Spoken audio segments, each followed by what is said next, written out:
we were heavily inspired by building like an idea that hooked onto the Helium core principle. Like we wanted to build a physical infrastructure network also with tokenomics. Helium is an economic and social consensus layer for physical infrastructure networks, right? Like that's what we are, and that's what we should be, and that's what I intend to propose to our community. That is really why we welcome ideas like Srcful being a part of this ecosystem. It's going to reach new heights for coverage of the IoT network. We have deeper penetration into suburbs and things like that. That'll be really exciting. You know, if on-chain revenue from a subDAO that has nothing to do with wireless connectivity, say that the Srcful subDAO is getting paid for energy dispatch from a virtual power plant. If that kind of revenue that has nothing to do with wireless connectivity is accruing to the HNT token, should we revise our TAM or the idea in our mind of HNT being a wireless token to HNT being like a DePIN-wide token? We want to unlock the potential for the homeowner to actually participate in these markets, because they are excluded right now because they are considered too small of a resource to be counted. But by engaging and pooling resources together in a community, we can be a force to reckon with in these markets. Thank you all for joining. I don't think we've ever done as big of a podcast episode with this many people. So super exciting.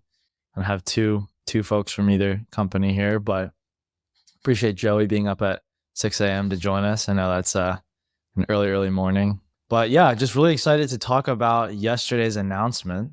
So it came out from the Helium Foundation that basically the idea of Helium as like a network of wireless networks is now expanding to have Helium become a network of DePIN networks. So the idea is that DePINs and other kind of real world verticals like energy or maybe even like mobility, for instance, like DePINs that have hardware that's kind of like location dependent, right? You want a piece of hardware in a certain part of the world versus just having like, you know, a million servers in one room. Helium is looking to support those DePINs and kind of take them under its umbrella as different subDAOs. So really, really exciting. I think it definitely expands the kind of TAM for the HNT token for Helium overall. So, you know, who better to have on to discuss all this news than Abhay and Joey from Helium Foundation and Fredrik and Tobias from Srcful, which is the first DePIN that submitted or is looking to submit a HIP to be kind of the first non-wireless subDAO for Helium. So Abhay, I wanted to start off with you. We've talked about this, I think, for a long time, but how long has this kind of expansion of the network of networks vision been in the works? Like, so going from like a wireless network of networks to this kind of DePIN network of networks. Now, what was the thinking behind opening things up like this? You know, when we started writing HIP 51, that's really where this really came up. Is Helium limited to data networks? Is Helium limited to wireless networks? You know, is Helium limited to just cellular or IoT? Like that was a question that we thought through really, you know, as far back as that. This is, you know, over 2 years ago that we were starting to write this. And, you know, at the time, I always sort of believed that what we did with Helium specifically was pretty special. You know, yes, you know, there's like this whole narrative around DePIN now, but, you know, we were kind of thinking about some of these ideas early on. It's actually funny. I was talking to somebody the other day. A lot of the really complicated things that people are talking about, that's the meta right now around, you know, economic security and around networks of networks and DePINs and things like, I don't know. I kind of take the approach of like, let's just ship it and let's iterate. Right. And that's what we've been doing over the last several years since 2019 is we've been ship and iterate. And that's the ethos of our ecosystem.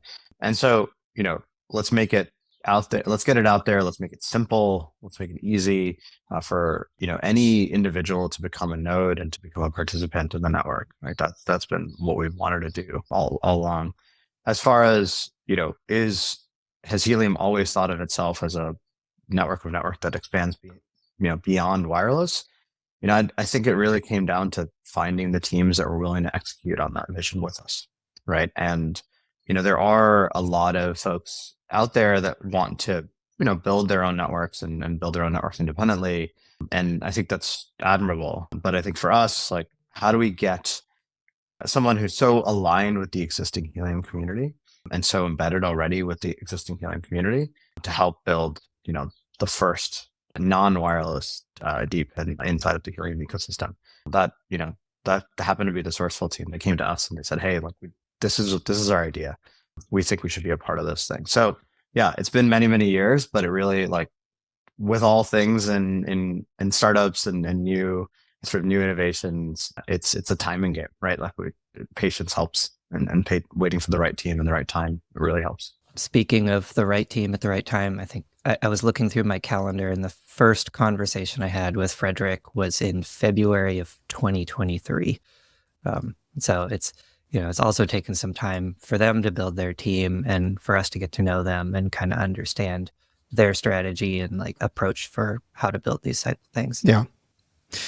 Yeah, and also just to go back to the original, like, Helium hasn't been the network of networks since the start. But I think that one important part here is the backstory of us in Srcful. We actually started deploying Helium hotspots. This was 2021, and we deployed loads of Helium hotspots in South Sweden. Many of them are still operational, and from that we ignited the idea of, like, let's actually build something ourselves. And going with Helium was always a very, an obvious choice for us. So when we got the opportunity to start this discussion, this was, I would say, a no-brainer, because we believe in the core idea of Helium, and also that Helium is sort of the ecosystem for DePIN, as I believe. Often people talk about Helium as the original DePIN project, and I actually believe it is. So yeah. We aren't, actually. Yeah. There have been some examples before us, but no, it's definitely been cool to see what we've been able to build in that amount of time. And I think from a technical perspective, we also took a lot of decisions that were inspired from how Helium worked. So we kind of like aligned our tech stack to the Helium way of thinking. And I think has certainly been helping us the last few months. Oh, yes. Yeah, I saw on the Explorer the classic three word names for, devices or hotspots. I think Helium popularized that, and I've seen it kind of all over DePIN now. But yeah, maybe Helium's DePIN, as I saw on Twitter yesterday, so the physical infrastructure network. That was a strong meme from Ahlgren. I gotta say, like, well done. Very solid. We need to see some like visual memery from that, but I thought that was super cool. Yeah, I think everyone's pretty aware of like Helium, what you guys are building. But Fredrik, for you guys and Tobias at Srcful, I want to just double click real quick on what you all are building. Like, obviously it's pretty different than the kind of wireless network product that Helium's looking to build. So yeah, what are you guys building at Srcful, and what's the progress been kind of to date? Yeah, I could start from the beginning. Like, we started with, we were heavily inspired by building like an idea that sort of hooked onto the Helium core principle. Like, we wanted to build a physical infrastructure network also with tokenomics. So that was part of it. And we wanted to use this for an area which is, I would say, at the moment, very much a large problem, or also an opportunity. But what we have seen, I would say, in Europe, and also we see the same thing in California, but in like Germany, like, we see this as I would say, a very big problem and also a solution. So, and what I'm talking about is that we do have something happening with the electricity grid. So the more, I would say, renewable power we get in the grid, we get more power production that isn't plannable in the same way. It could be that, we have solar panels, like photovoltaic solar, and there could be a cloud. It could be that it's rainy a day and it wasn't predicted to be rainy. All these things, you have an unpredictable, you're dependent on the weather in a totally different way. And the other part is that you are also sort of restructuring, and this I think is probably the most interesting part of what is happening, is that we are restructuring the energy grid. So if you look way back and how the grid has always been, and when I'm talking about the grid now, I'm talking about the electricity grid. You have always been as a consumer. We have these large power plants, could be nuclear power plants, coal power plants, but the main thing here is that you have large production plants, and then you have the end consumers. You have houses or people living in apartments, but what you are doing is you're sort of consuming energy for your own needs. What we see that is happening now with the transition to more and more renewable energy is that we see more and more power that is also being produced in the end nodes of the system. And the greatest trend of them all at the moment is solar. The Economist had a very interesting article just a week ago. I recommend everyone to read it. I tweeted about it as well. Perhaps we could put it in the show notes. But anyhow, they make some predictions of the recent growth of solar. And they predict that all electricity will be produced by solar. And I'm just talking about solar before 2030. It's just a couple of years. But anyhow, the trend is very clear at the moment. And this creates new opportunities and new problems for the grid. And I think that is the important part, which also aligns so well with the Helium story. Helium started with wireless, and everyone could be their own network operator. You could participate in setting up your own IoT network or mobile network, but you could be a part of building the system. It wasn't just the big telcos. What we see now is sort of the same thing, that people are already installing solar panels. They are already installing batteries and such, but they're still dependent on the utility companies. They are still treated as a consumer, and they also have to accept whatever deals they get for the power or the energy that they are selling. But we want to change that. We want to incentivize people to be a part of the system in the same way as Helium is doing with IoT and mobile. It's important to understand that this is a real utility that is needed. There is a high demand, and the demand is exploding. It's actually crazy exploding in Europe at the moment because of too much renewable power. So we see these prices actually going, they're almost as a crypto market in terms of pricing for these power services. And we're talking about demand and response services or ancillary services, not the usual markets that you're accustomed to and you are as an end consumer. We're not talking about energy. We're talking about reserve markets and power markets rather than energy markets. Do you want to add something here, Tobias? Yeah. Maybe that kind of we want to unlock the potential for the homeowner to actually participate in these markets, because they are excluded right now because they are considered too small of a resource to be counted. But by engaging and pooling resources together in a community, we can be a force to reckon with in these markets.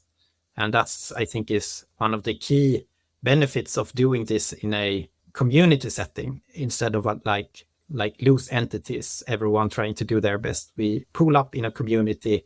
And I think what better way to do that than using a token incentivized method to do this. And let's go with Helium because the community is already there. So let's build on that. And also I would say that, and we're unlocking a new market because these markets are generally not available at the moment. So there are already players on the market that are doing this without tokens, and they are participating. If you have a battery, there are companies that you can get a fiat amount of money for participating in these markets. But generally, you need to have a certain amount of power. If you're too small, and if it's too diverse of hardware, you have different battery manufacturers, different solar and everything, it's quite hard to actually make a profit for a traditional company. The model becomes complex. They need to have a big sales organization. They need to have a big department of like sending people paychecks, it quickly becomes complicated. And one thing I think is particularly interesting is that, for instance, in Germany, it is since a couple of months or so, I could be off by the number here, but quite recently, you're allowed to actually put up balcony solar panels. I saw that. Which is really cool. Like you can have 1, 2 solar panels, put them on your balcony, and then with your wall socket, you just plug it into your wall, and then you produce power. And I mean, that's kind of cool. And let's just think about what happens if these solar panels are like soon becoming very, very cost effective. They already are. If we get enough of these small production plants, each and every one of them isn't that big, but yeah, it will give a big impact on the grid. And then we need to have an effective way of coordinating all these small resources. So that's what we are actually pointing at. So it's the coordination of production. So I would say that in the beginning, we might not be interesting, or maybe never, for the really, really big, I would say, solar farms or battery parks. Might not be. But I think that the same thing goes for also wireless networks. Maybe the big, I would say, corporate networks that already have put a lot of money into their infrastructure. There might be other more effective ways for them because they're already so big and such. Yeah, it's complementary ultimately, right? Like there is a role for these large, solar plants and battery plants, and there are some interesting projects trying to build in that space as well. And I think it's complementary to sort of have this kind of community ground up thing. Like I think the sort of balcony solar example that you gave is really interesting. I mean, if you think about, a building, guys on the west side of the building are different than the ones on the right? And there's sort of value for the entire building to be able to coordinate with their sort of battery solar, right? If that is one network, the folks on the east side can sort of provide this sort of additional power for the morning hours and the afternoon hours, and the folks on the west can provide that additional power in the sort of afternoon and evening hours. And then if there's a battery in the basement that they're all cooperatively owning, now you have something interesting where that all of that feeds into the plant, right? The feeds into the battery that's available for everybody. And there are also like other mechanisms that are very interesting of like combining like helium, and we are now focusing on the Helium IoT gateways. And we need communication, and we also need validation. Like we need to be sure that these devices are where they say they are. So we need to be able to validate that. And actually connecting two subnetworks in this way, I believe we will create like a much stronger picture of validation, even from the IoT side. You are able to see solar panels from a satellite imagery. It will be hard to see like an antenna for a helium gateway. If there are things that actually make sense from this perspective, and also utilizing the same hardware that is already out there. I think we didn't mention that, but that's also one of the, would say, very straightforward and big incentives from our end. There are already hundreds of thousands of people that have hotspots. And we have people that have climbed ladders and roofs. They have learned about LoRaWAN, even though they might not have known anything about IoT before.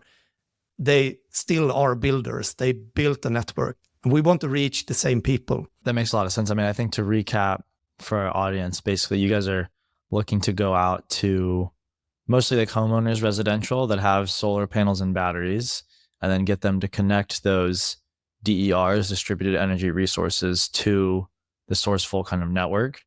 And from there, you can receive energy data from those DERs in terms of like production and consumption. And there will be some kind of incentive for that. And then you will also eventually be able to directly dispatch energy to and from the grid, to and from those DERs, so the solar panels and the batteries.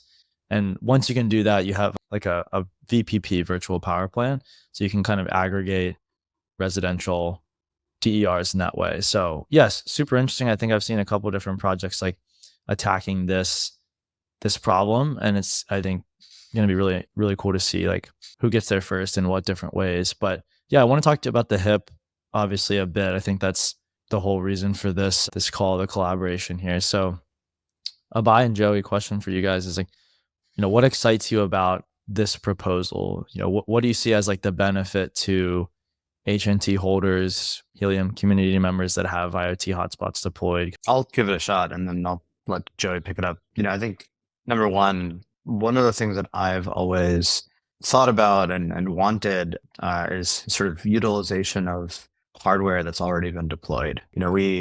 When we started the Helium network and we and the community started deploying all these sort of hundreds of thousands of hotspots, they were running the full miner on them. They were running, full nodes. And so, yeah, like we used those Raspberry Pis. Like we really, really did. Our community has burned through SD cards, really gotten very clever with their networking. Like they've done a whole lot of things to sort of make this work really well. And we were able to build, I would argue, like one of the largest P2P networks there is. And then we migrated to validators, and then we migrated to Solana. And both of those steps reduced the requirement of compute at the edge. These hotspots became effectively light clients to this protocol. So one of the things I've always worried about and wanted for our network is we should be using that compute that's still latent and still out there, and something that I've wanted for a long time. And when Fredrik sort of mentioned, hey, like we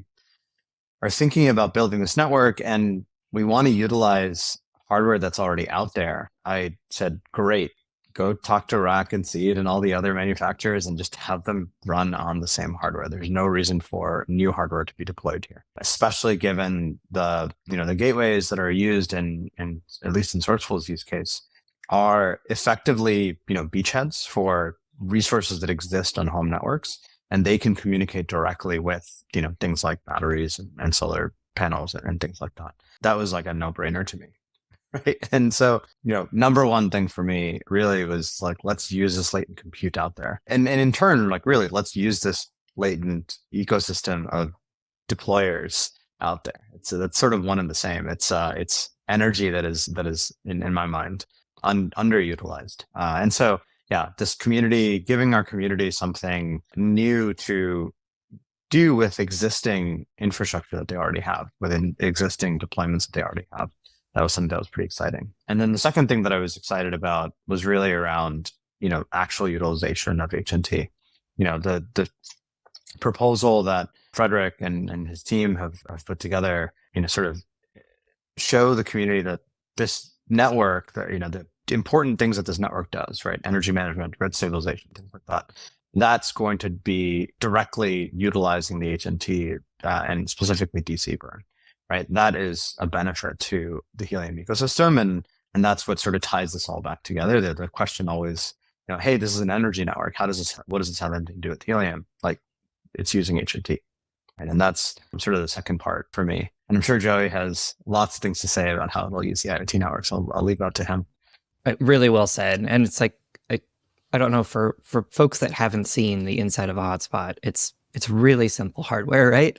And they're all around me. Abhay's laughing because he knows what's in my garage. The client that the Srcful team has put together, like this is a lot of the work that Tobias has done, is effectively a small client that sits on here and uses the exact same hardware. So that ECC chip that makes your hotspot unique on the network is the same hardware that signs and makes this energy gateway unique on the network. And so it's really complementary in that regard. And then, moving up the chain, talking about more to cross tie-ins of these networks, like there's opportunities for IoT sensors to be deployed. So we've, had these discussions of frequency monitors, which are a really critical piece. Those are things that can transmit their data over the LoRaWAN network. It's likely going to be the case that these new deployments of energy gateways, that's going to offer an opportunity for these gateway manufacturers. It gives them another sort of push on the SKUs so that we see further development of the gateway hardware themselves. It's going to reach new heights for coverage of the IoT network. We have deeper penetration into suburbs and things like that. That'll be really exciting. And then metering on the actual meter of the home, there's applications, and the team has shown me some really exciting prototypes around LoRaWAN devices that'll plug into a meter, things like that. So there's a lot of evolution that can happen, and there's already carve-outs in the HIP for this sort of devices piece of the protocol. So it'll be exciting to see how that evolves. I think that you make, I think from the IoT part, that's also one thing that, I mean, if you put a gateway, we need connectivity. So, and sensors will be needed. So one thing, I could just take this as an example, as you talked about it, in Scandinavian countries, and I think in Belgium, Netherlands, and perhaps some other European country, there is a standard that you as a homeowner gets, like, you have access to the data from your utility meter. It's sort of a regulation that, so you can attach any kind of device. It's an RG12 or an RG45 port, like an Ethernet port kind of, and you can sort of get the same data. All these devices, you can buy them from the consumer market today, that they are Wi-Fi connected today. Often your utility meter is not in the close range of the router. It might be outside and so. So this is actually something that isn't on the market. I believe we will actually see new devices that are speaking helium. The same applies also for frequency meters, as mentioned. So there will be ways for participating in the network with a sensor. And I think that's interesting. So if you live in an apartment, you don't have the ability to put up any solar panels, and you might be able to buy a frequency meter of a higher standard, because they need to be of a certain standard. And that frequency meter could either over Wi-Fi or helium transmit that data and get rewards, because the network will need that. So I think also for lux meters for sunshine, that is also something that will be needed on a quite, depending also on the regulations in each and every country. Some countries might need it, some might not. That's cool to hear about, just kind of the existing market, right, of these energy meters that are Wi-Fi connected, and putting forth a solution that's kind of IoT LoRa connected probably allows many more people the ability to even monitor their energy production and consumption. But yeah, I think like recapping the benefits to HNT holders and community members, it's like kind of three things in my mind when I read the HIP. So one, like existing Helium IoT hotspot owners should be able to dual mine the energy subDAO token if they basically, probably do some kind of like over the air or firmware conversion of their IoT hotspot so that it can basically serve the energy subDAO, the Srcful subDAO as well. The second benefit is really twofold. So basically the data transfer usage that burns HNT into DC is going to be occurring kind of over the IoT subDAO, because it's like IoT data usage. And that's coming from these energy sensors, the gateways on the Srcful network. So more DC spend and data transfer kind of burn is going to, one, I think, accrue value to HNT, but also accrue value to the IoT subDAO token, right? Because the more data transfer that happens within one subDAO versus another, so IoT versus mobile, the more HNT flows are directed towards that subDAO treasury. And the third is really, which is where I want to go next, which is super interesting, is it looks like some or all of the kind of energy data or energy dispatch spend or demand. So it really has nothing to do with wireless coverage or connectivity. A lot of that value is going to accrue to HNT too, because it's kind of priced in data credits. So yeah, I think that's where I want to go next, is like the two things Srcful is selling are really energy data and energy dispatch in my mind. Both are priced in HNT and paid for via data credits. So you burn HNT into data credits. Energy data revenue looks like it's going to accrue 100% to HNT, and energy dispatch revenue is an 80-20 split in terms of value accrual to HNT versus the energy subDAO token. So I think these are still, to be finalized kind of numbers, but that's like the initial split that I read. So going to Abhay first, I think, if on-chain revenue from a subDAO that has nothing to do with wireless connectivity, so right, like say the Srcful subDAO is getting paid for energy dispatch from a virtual power plant. if that kind of revenue that has nothing to do with wireless connectivity is accruing to the HNT token, should we revise our TAM or the idea in our mind of HNT being a wireless token to HNT being like a DePIN wide token? I think that is our intention, right? And assuming the community is interested in this kind of expansion of mandate for HNT itself, that is exactly where we should be going. From a technical perspective, I think there's room for us to expand the mandate of Helium as a network, and I think that there's room for us to sort of expand economically. Like I think that the sort of pithy thing that I love to say is like Helium is an economic and social consensus layer for physical infrastructure networks, right? Like that's what we are, and that's what we should be, and that's what I intend to propose to our community. That is really why we welcome ideas like Srcful being a part of this ecosystem. It is our intention to do that, right? To be that network of networks. Now, how much you underrate the energy versus wireless, or how you sort of adjust TAM, like I think that's really just a matter for the markets to decide ultimately, right? Like what is the true demand at this stage? But I do believe that there's a rising tide here, and I think each network creates a new opportunity for Helium as an ecosystem to grow. Growing the pie. Grow the pie. Gotta revise all models now. The TAM for the HNT token has expanded. That's super cool. I'm curious, maybe for just anyone that wants to jump in, like, or both sides, like, how did you guys arrive at those initial splits? What percentage of energy specific revenue accrues to HNT versus energy? Because in my mind, that's kind of like the financial cost to Srcful for being like a Helium subDAO. That plus the kind of any energy subDAO token payments to existing hotspot owners. Those are kind of the two costs to Srcful of being a Helium subDAO. Obviously, there's a lot of benefits as well, which I think we've been talking about. But yeah, curious, how you guys got to those splits, how value accrues to the different tokens. Take it, Tobias. Yeah, I think it's a very good and hard question. I would believe that the market for energy services, as it looks like now, is quite different from how it looks on a mobile or wireless network.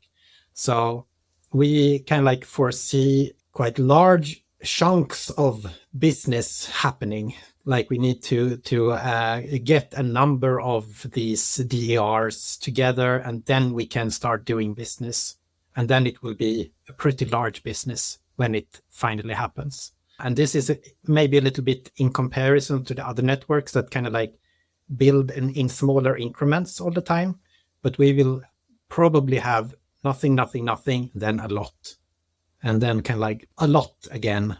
So we need to find a good balance there. Yeah, as far as a proposal, it is very much a proposal. And yeah, we have iterated on it, and we now want to iterate on it in public. So that's what we want to do. Getting more eyes on it and getting more brains thinking about it. It will certainly not be perfect, at least not now, but with time it will be. We are adamant about that, and having the support of the Helium community and foundation is, I think, one of the biggest strengths that we have, because if we were to be on our own in this, it would be very much more of a gamble to try different things and not run our network into some very, very bad place. Now we at least have a foundation to use and build upon, rather than trying to do everything ourselves. I think that's one of the biggest benefits actually for us at this stage, to try to get everything in as good shape as possible. But we could also, before the market prices, is that the market prices are vastly different in different regions of the world. We are building a global network, but this is also something that we have discussed quite extensively before we are at the point where we are at now. But how should we price the controllable, the power that is controlled? Should we price this in a constant and sort of write it down, as is done with the IoT? A data package is priced at one data credit, and that's it's like a stable coin. But the thing here is that we are not doing that, because the market, the energy market as itself, is super volatile. And whatever guess we make on future market prices will be wrong. And we also want the most value as possible to be accrued to the community. So it wouldn't make sense to actually put a fixed price if it would be too high. Well, we wouldn't be interesting for like a utility company or that wants to buy the services. If it's too low, we're actually giving away this for much cheaper than it should be. So that means that it will be a little bit of a different mechanism, I guess, than like we have a different challenge on the IoT and mobile. We can't really say that we price like a subscription, like pay $20 per month and you will get data. And you can make sort of another business case on that rather than the energy sector. The energy sector, and especially I would say the demand and response ancillary services. It's very volatile. It's very different in different regions. So we need a different mechanism there. So that's, I think, one of the biggest challenges that we've had to sort of align this with the wireless model. So this will be also a very, very good test of this. Yeah, I think that one of the things that we've thought about for a very long time, you mentioned the IoT and mobile network have fixed cost. It's actually, I would actually say that's a kind of an example of something that we shipped and want to iterate on. And it'd be actually great to experiment a little bit, as much as this team is willing to experiment with us, around, what does it look like to have a fully on-chain market for these things? So in my mind, I think for using data, for using cellular data or for using IoT data, like I think a hotspot owner should be able to specify their range, right? Here is my price and here is my slippage, right? Roughly. I think the hardest part for most folks that deploy these nodes is really the user experience on these things. As an individual operator of a node, I don't want to be thinking constantly about what the potential of surge pricing is out there. I want some automation around this. And that's maybe one of the opportunities here in this network that we can sort of experiment with. Can we experiment with a user experience where you are effectively paying a market maker, an energy market maker here, to get you the best price, right? Like, here's my sealed bid, here's my sealed ask. And, I want you as my agent to automate the sort of pricing and the sort of price discovery for me as an individual node operator. I think that would be really, really interesting. Maybe not the V1, but something that we should really, really be experimenting with. I'll just note, like, the reason we included some of these numbers in the V1 is, really just about representing the utility side of this network so that the people that are reading this HIP kind of understand what this thing is about and the value that exists on the demand side of things. And so it's been a lot of forcing, trying to like come up with some numbers that everyone kind of feels a little bit comfortable with. But I think that's where we're probably going to see the most immediate iteration for a network like this.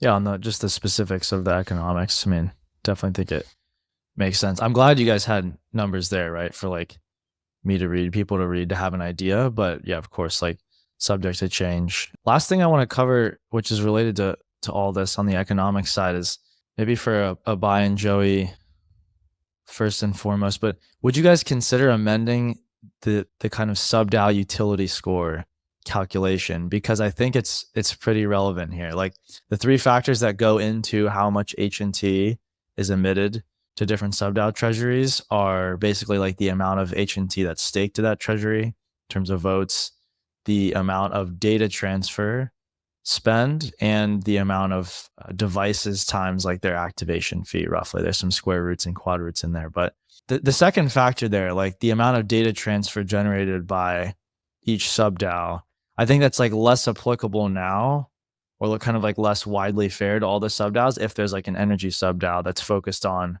getting on-chain revenue from energy dispatch spend, right? And not like wireless connectivity necessarily. So it almost seems like it would be kind of more fair, right? If like energy related revenue is accruing to HNT, it's kind of like a cost to the subDAO, then maybe amending that second factor instead of data transfer spend, like on-chain revenue from whatever the subDAO is doing. Like, what do you guys think about that idea? Have you thought about it?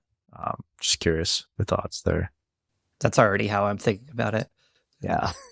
I definitely think that's the worthwhile sort of move, right? Like data credits as a function of specifically bytes moved or packets moved over these networks doesn't make sense when we're talking about a new kind of network. I think the question really there is not.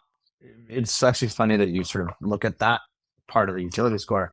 I actually think it's another part of the utility score that should really be considered to change, which is the sort of device onboarding side of things, right? Like that bucket should be combined and we should be removing the device thing. I think one of the things that I will say is like my perspective of this is that I don't think that makes sense for new networks, and I think that's a detriment to onboarding multiple networks. So, let's say that at least from my perspective, it is important to onboard a set of highly curated and, very, very sort of interesting networks to Helium. I think one of the blockers for folks that may be considering this is the fact that there is a network out there with a tremendous number of devices onboarded. And so they basically win that part of the race all the time. And for good reason, like it's the largest part of the entire Helium ecosystem. And it's the part of the ecosystem that may benefit the most over time. But, I think that also when these new networks, especially if you think about how much the Srcful team has been thinking about the IoT network, because they came from it as well. I think it's interesting to consider actually dropping that part of the score. I was initially surprised that much of the like energy subDAO revenue was going to accrue to HNT. It's like, it's bullish for HNT, but it's like a cost, right, to the energy subDAO. But then a way to balance that is like, it's not like this is a two-way street. It's not just like energy subDAO revenues accruing to HNT and that's that. It's like, there's also this flow of HNT to subDAO treasuries that they can, then choose what to do with. So that's kind of a way to balance the scales there, I think. But that's really all the questions I had written down. Is there anything you guys want to cover just as we wrap up here? Any kind of last parting thoughts? Well, maybe one thing that is a little bit of a passion of mine, and that is the data side of this whole thing. We have talked a lot about control, but I think that one thing that I find very exciting is all of this new energy data that we will be getting from all of these DERs. And that's data that actually has not existed yet.